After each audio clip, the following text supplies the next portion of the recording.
林家謙。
雖然我呢個講過呢個故事㗎啦，當年已經，但我覺得在場嘅有好多人應該都未聽過呢個故事。邊個未聽過？可唔可以俾我講多次？唔可以，可以呢個講先。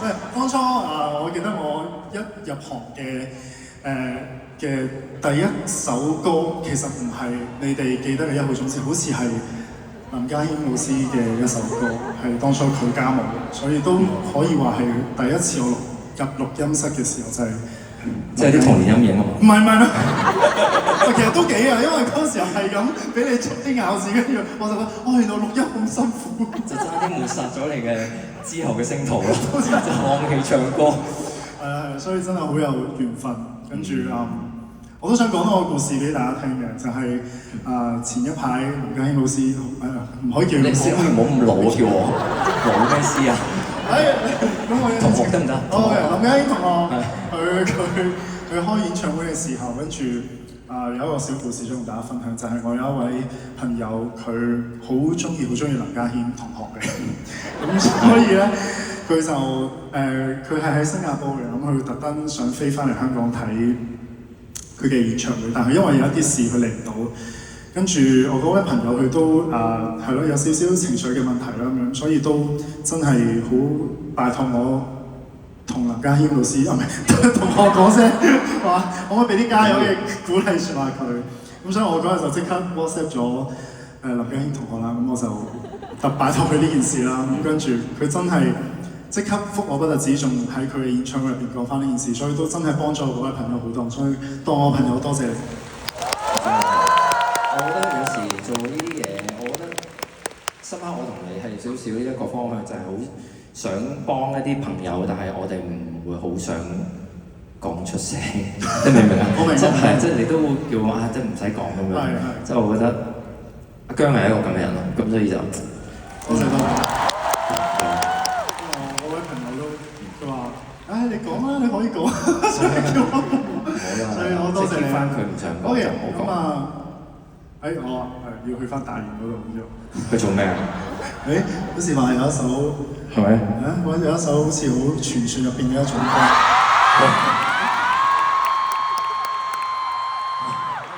最大聲呼聲。大家都睇住你大喎，先知你呢隻歌。係啦，即係好似傳説入邊，我哋都淨係唱過一次嘅啫。好似係。今次計唔計計唔計一次啊？今次將會計第二次啊！計第二次咯。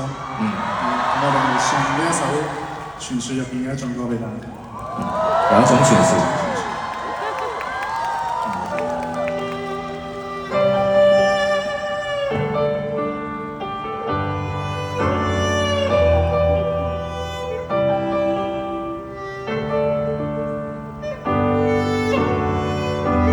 傳說有一種美態如水一般淡雅，傳說有一種智慧能讓你我瀟灑。曾期望過的春日在變化，怕風吹雨打，雨點降下，雨灑腳下路更分岔。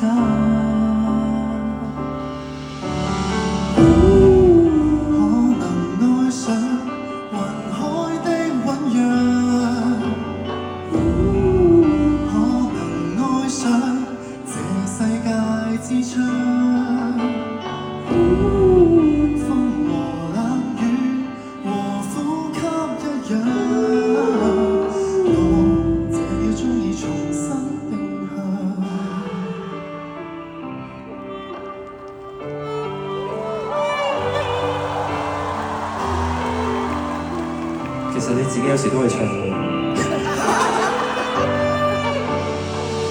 OK， 傳説有一種意感花生明嗎？這雙手左不冷，傳説再不需探索旁這個試一下。隨住在黃花的冬日在暖化，過去將它留吧，只需寄望。只需盼望下作分岔，可能愛上雲海的醞釀，可能愛上這世界之窗，風和冷雨和呼吸一樣，我那秒鐘卻迷了。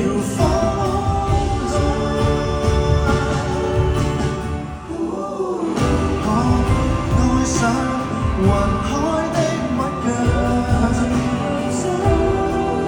可愛上這世界之窗，風和冷雨和呼吸一樣，我這秒鐘再重新冥想。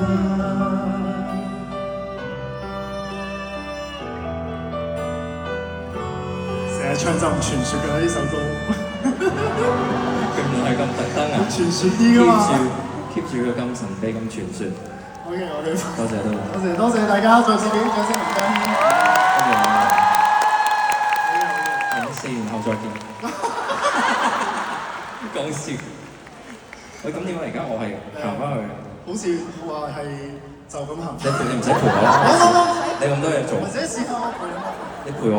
我陪你，我陪你。可以可以。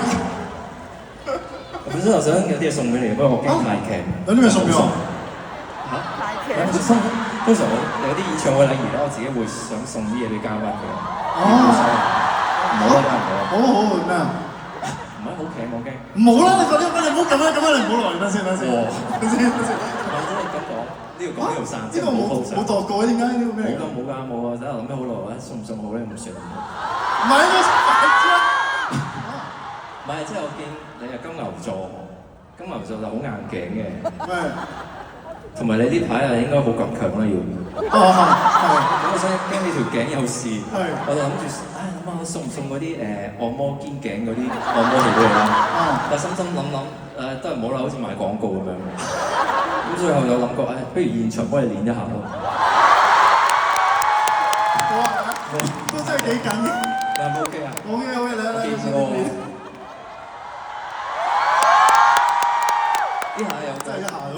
係啊，呢個就係傳説，再不需探索，憑直覺試一下。拜拜，走啦。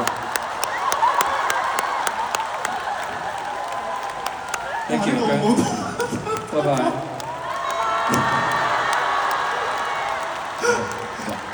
哇！多謝呢一下。我唔知點講添喎，點樣播落去啊？再次衷心多謝劉家英同我。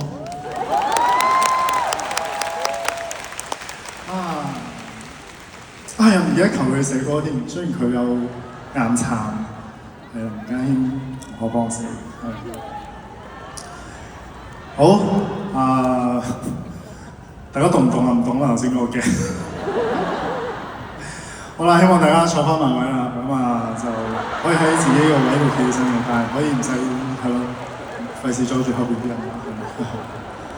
啲人跳晒上去喎，點解嘅？係原地企起身就得嘅，想企就企啊，唔想企嘅都唔緊要，可以坐低嘅都唔緊要。但係都翻埋位先，翻埋位先。OK， 送最後兩首歌俾大家，希望大家開開心心咁樣。